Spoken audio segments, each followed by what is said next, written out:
If the tools do not choose you,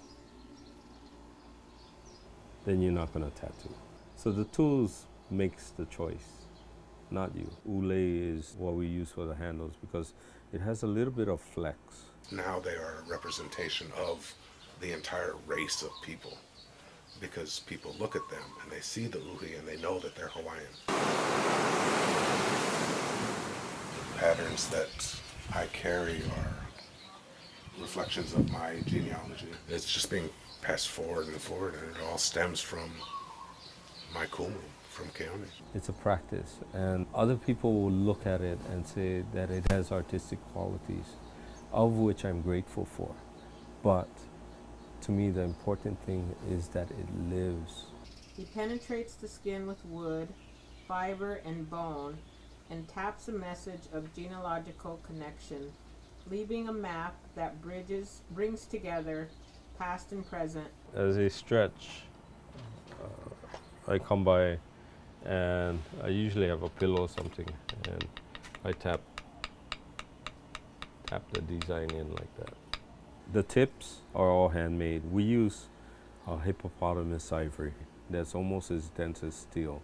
It's given up an entire part of the community this sense of pride of doing what our ancestors did and carrying on very specific and very real traditions that affect you in your now, deep in your soul.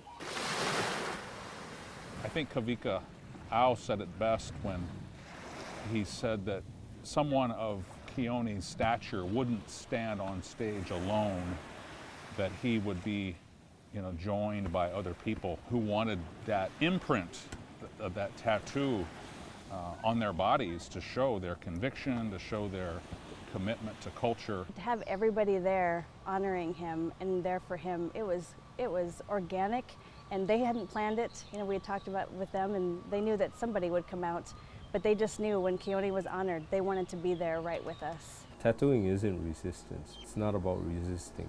It's about making a choice as to who and how we define ourselves, and that's self-determination.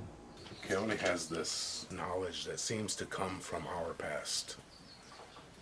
The things that he does, the way he behaves, the things he sees when nobody else sees them, it can only come from our kupuna to him.